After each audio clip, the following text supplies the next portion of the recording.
नमस्कार दोस्तों। Market analysis के वीडियो में आपका स्वागत है। मार्केट में आज हमने फ्लैट ओपनिंग देखने को मिला था, तो वहाँ से जो मेरा व्यू था कि आज हमें यहाँ पे लोअर एंड पे ही यानी कि सेल राइज ही हमारा मार्केट रहेगा और जो हमारा पहला सपोर्ट था 56,621, तो यहाँ से हमने जो गिरावट देखी उसी जगह पे हमने एक सपोर्ट लेके बाउंस दिया, उस वापस हमने रिटेस्ट किया। 3 बार हमने ऑलरेडी यहाँ पे सपोर्ट ले चुके हैं और फिर यहाँ से लास्ट में एक बाउंस आया था। पॉसिबल है कि जो सीपीआई का डेटा आने वाला था उसकी वजह से, और दूसरा था कि हमने यहाँ पे जो गिरावट देखी 57 350 से लेके 56 621 या करीबन यहाँ पे 800 पॉइंट के आसपास की गिरावट थी। तो एक प्रॉफिट बुकिंग कह सकते हैं डेटास के पहले, और आज कुछ रिजल्ट भी आने वाले थे तो शायद उन्होंने ओवरनाइट पोजीशन को कैरी करना सही नहीं समझा और यहाँ पे बाइंग आई थी। पर क्या यहाँ से रिवर्सल हो जाएगा, वो हमें यहाँ पे चार्ट में समझना है और फिर देखेंगे कि हमें किस हिसाब से ट्रेड मिलता है। आज जो मेरा निफ्टी में व्यू था, वहाँ पे जो मेरा दो टारगेट था, फर्स्ट ये वाला था जो यहाँ पे हमने कंप्लीट किया था 25 58, यहाँ से बाउंस लिया। सेकंड मेरा ये था 24,983 के आसपास, लो लगा था यहाँ पे 25,000 का, और यहाँ से हमने एक बाउंस दिया है। अभी भी हायर चांस है कि हम यहाँ तक एक बार आ सकते हैं और फिर यहाँ पे देखेंगे कि किस हिसाब से आगे ट्रेड हो सकता है। आज जो मैंने ग्रुप में बताया था स्टार्टिंग में, जैसे यहाँ पे मॉर्निंग में, कि हमें यहाँ पे किस हिसाब से ट्रेड करना है, तो देखेंगे। तो मेरा जो पुट, पहले यहाँ पे सब चार्ट में बता देता हूँ आपको कहाँ से स्टार्ट किया था। एक तो अच्छा था, ये बिटकॉइन था कल, ये लेवल पे जो बाइंग था वो 118 के आसपास था। आज 1,22,000 का कुछ इसने हाई लगाया है। अगर आप सेकंड फोटो देखो तो आपको पता चलेगा entry as close at this point, तो उसी जगह से जो मेरा मेको ब्रेक रहता है वहाँ पे लो लगा और यहीं से कंटिन्यूएशन हमने देखने को मिला था। चार्ट था बैंक निफ्टी का, ये मेरा फर्स्ट टारगेट, सेकंड टारगेट यहाँ पे देखे तो ये 56,621, और बाद में यहाँ पे ये था 82,200, इसके भी नीचे गया था। तो मॉर्निंग से हमने देखा था कि यहाँ पे गिरावट पॉसिबल है, तो व्यू मेरा सेम था, सेल ऑन राइज था और हमें हायर पे सेल करना था। मिड कैप यहाँ पे फर्दर वीक होगा, वो भी यहाँ पे एक अच्छा सा डिप देखने को मिला था। और बेस्ट था कि जो पुट था 82,200 के पास सपोर्ट था, यहाँ से बाय था 200 के ऊपर, तो उसने इसी लेवल के आसपास से बाउंस दिया और हाई जो लगा था 275 के ऊपर यहाँ पे जाता हुआ दिखा था, और फिर लास्ट में हमने कॉल भी शॉर्ट किया है निफ्टी का। तो ये था हमारा व्यू ग्रुप में जो मैंने शेयर किया था। अब हमें डेली चार्ट के साथ समझेंगे कि क्या यहाँ पे फर्दर कौन सा लेवल आएगा। दोस्तों, अगर आप इस चैनल पे नए हो तो सब्सक्राइब जरूर करना, वीडियो पसंद आए तो लाइक एंड शेयर जरूर करना। तो अब मैं यहाँ पे क्या करता हूँ, पहले ये सब रिमूव कर देता हूँ, क्लियर चार्ट।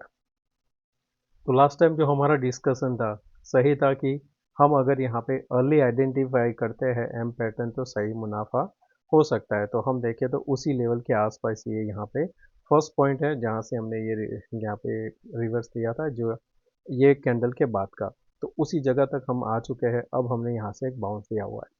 कल यहाँ से अगर फिर से हम 25,040 के नीचे सस्टेन करते हैं, हम अब नेक्स्ट जो हमारा लेवल बनता है वो ये लेवल आएगा फर्स्ट, जो रहेगा 760-80 के आसपास, और बाद में हम यहाँ पे वापस 440 तक का रास्ता नीचे जाता हुआ देख सकते हैं। तो उसके लिए हम यहाँ पे प्रिपेयर करेंगे। एक और चीज़ क्या है कि यहाँ पे अगर आप देखो तो इस लेवल से अगर आप ड्रॉ करते हो तो आपका यहाँ पे कल एक बार जो सपोर्ट होना चाहिए वो इस लेवल के आसपास वो रहेगा, जो 946 से लेके 980 के बीच में। अगर इसी लेवल के नीचे कहीं खुलता है तो आपको फर्दर गिरावट देखने को मिल सकती है। सेकंड यहाँ पे कैलकुलेशन होता है कि अगर आपने यहाँ पे इस लेवल से ड्रॉ किया लाइन, अगर यहाँ से ड्रॉ करते हैं तो अभी जो हमारा आज का हाई है उसके ऊपर हमें अगर सस्टेन नहीं होता है और इसी लेवल के नीचे ब्रेकडाउन देता है तो हम यहाँ तक पहले जा सकते हैं। तो हाँ, इस हिसाब से देखेंगे जो भी आप प्रेफर करते हो, यहाँ से हो यहाँ से, दोनों में से आपको ध्यान में रखना है कि आज का हाई के ऊपर यहाँ पे क्लोज होता है तो फिर हमें थोड़ा वेट करना पड़ेगा। नहीं तो जब तक हम यहाँ पे 160 के नीचे है, हम धीरे धीरे करके वापस 24,400 जा सकते हैं। बैंक निफ्टी में अभी भी एक लेवल हमारा पेंडिंग है, अभी जो डोजी बनाया हुआ है। कल हम फिर से अगर ये लेवल 680 के नीचे सस्टेन करते हैं, पहला आएगा 56,300 के आसपास, धीरे धीरे यहाँ पे होल्ड करके फिर से ब्रेकडाउन देता है तो फिर ये लंबे टाइम फ्रेम पे एक एम पैटर्न बना सकता है। जिसमें आपका टारगेट 55,200 होगा। शॉर्ट कवरिंग के लिए इसको 57,180 के ऊपर सस्टेन करना जरूरी है।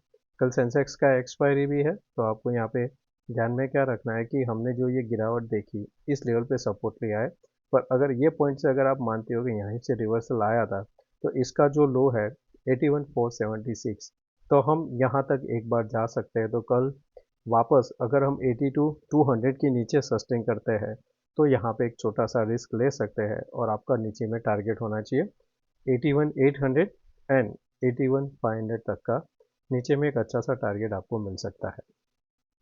इसमें शॉर्ट कवरिंग के लिए आपको आज के हाई के ऊपर ही होल्ड होता है तो ही होगा, यानी 82,600 के ऊपर सस्टेन करता है तो ही आपको एक अच्छा सा अप मूव देखने को मिलेगा। लंबे टाइम पे इसका जो एम पैटर्न जो बनता है वो 80,500 के आसपास बनता है। डेटा की बात करें तो डेटा में देखें तो हमें पुट साइड अनवाइंडिंग देखने को मिल रहा है और इन द मनी कॉल अभी भी इतना dip in the money short नहीं है। 25,000 पे आपको मिल रहा है देखने को, जो आज हम उस लेवल पे गए तो हम इसको काउंट नहीं करेंगे। कल जो हमें यहाँ पे देखना है वो 24,800 का कॉल, जो अभी करीबन 2,80,000 के आसपास है, यहाँ पे फर्दर ऐड होता है और साथ में 500 और 300 200 ये तीन स्ट्राइक में अनवाइंडिंग होता है तो आपको फर्दर जाते हुए देखेगा मार्केट नीचे, क्योंकि काफ़ी सारे पुट जो है वो इन द मनी हो गए हैं और वो होल्ड कर रहे हैं विद द एक्सपेक्टेशन कि एक बाउंस आएगा। अगर बाउंस नहीं आता है और कल मार्केट फिर से लो लगाता है, तो ये सब ट्रैप होंगे और आपको इजीली लोअर एंड पे लेके जा सकते हैं। तो उसकी वजह से मॉनिटर करना 24,800 का कॉल साइड। सेंसेक्स की एक्सपायरी है वो भी डेटा देख लेते हैं। सेंसेक्स की एक्सपायरी में जो आपके पास सपोर्ट है अभी वो यहाँ पे है 82,000 है। 82,200 जो आज हमने एक बार ब्रेक किया था वो कल के लिए सपोर्ट का काम नहीं कर सकता, पर इसके नीचे ये कंटिन्यूएशन जाएगा। नीचे में आपको ध्यान में क्या रखना है, 81,500 जो अभी 44,000 है उसको ध्यान में रखना। ये इंक्रीज होता है तो एक अच्छा सा डिप मिल सकता है। तो कल मैं यहाँ पे दो लेवल ध्यान में रखूँगा, 81,500 81,800 कॉल, ये मुझे हेल्प करेगा अगर मार्केट गिरना है तो यहाँ पे बताएगा कि ये इंक्रीज होता है कि नहीं। ये इंक्रीज होगा तो आपको एक अच्छा सा डिप देखने को मिल सकता है। ग्लोबल क्यूज की बात करें तो ग्लोबल क्यूज में अभी जो 155 फ्यूचर हमको डाउन दिख रहा है। यूएसडी आईएनआर में एक छोटा सा अपटिक है, विक्स में भी आज 12 के ऊपर गया था पर वापस वो 12 के नीचे क्लोज हुआ है। Bond yield and dollar index दोनों में थोड़ा सा अप मूव देखने को मिल रहा है। तो आज का क्लोजिंग देखते हैं किस हिसाब से होता है और उस फिर हम यहाँ पे कल की ओपनिंग के बाद में फिर से हम यहाँ पे स्टडी करके ट्रेड ले सकते हैं। अभी ऐसा ग्लोबल के हिसाब से कोई ऐसा है नहीं कि आप वहाँ पे ट्रेड ले सकते हो। क्रूड ऑयल में एक वापस यहाँ पे ये जो लास्ट टाइम था उसको अटैक ब्रेकआउट देने के लिए आ रहा है, ये होल्ड कर गया तो यहाँ तक ये जा सकता है, जो है 6,051 आपका टारगेट बन सकता है। वापस चलते हैं इंट्राडे में। तो इंट्राडे की बात करें तो आपके लिए इम्पोर्टेंट जो हो जाएगा वो ये लेवल है 150 से लेके 178। ये जोन के आसपास कोई भी रिजेक्शन मिलता है आपको फिर से आप यहाँ पे शॉर्ट कर सकते हो। गैप अप बड़ा ओपन होता है, समझो हम यहाँ पे ओपन होते हैं, ओपन इक्वल टू हाई बनता है तो भी शॉर्ट मिलेगा। एक इस लेवल पे आता है और पहले ही 5 मिनट में अब वापस ये ट्रेंड लाइन के नीचे आते हो तो भी शॉर्ट बनता है। फ्लैट ओपनिंग होती है और जैसे ये लेवल निकलता है 40 का, यहाँ पे शॉर्ट बनता है। शॉर्ट कवरिंग के लिए हमें वेट करना पड़ेगा 180 के ऊपर। 180 के ऊपर सस्टेन करता है तो एक अच्छा सा शॉर्ट कवरिंग हमको मिलेगा। इसमें डब्ल्यू पैटर्न कंप्लीट करने के लिए होल्ड करना पड़ेगा 56,900 के ऊपर। अगर 56,900 के ऊपर होल्ड कर जाता है तो ये डब्ल्यू पैटर्न को कंप्लीट करने आ सकता है, जिसका लेवल होगा 57,080 के आसपास। और अगर फ्लैट ओपन होके वापस हम यहाँ पे वापस 680 के नीचे सस्टेन करते हैं तो ये फिर से आपको एक नया लो बनता हुआ दिख सकता है। सेंसेक्स में 80 टू 200 बहुत इंपॉर्टेंट लेवल है, उसके नीचे जितना रहेगा हायर चांस है 81,800 81,500 तक जाएगा। शॉर्ट कवरिंग के लिए इसको 82,600 के ऊपर सस्टेन करना जरूरी है। उसके ऊपर सस्टेन किया तो 82,900 और 83,000 तक का भी ये रास्ता ओपन हो जाएगा। तो दोस्तों मैं आशा करता हूँ कि आज का ये वीडियो पसंद आया होगा। अच्छा लगा है तो दोस्तों लाइक एंड शेयर जरूर करना। थैंक यू, मिलते हैं नए वीडियो में। Take care, bye bye.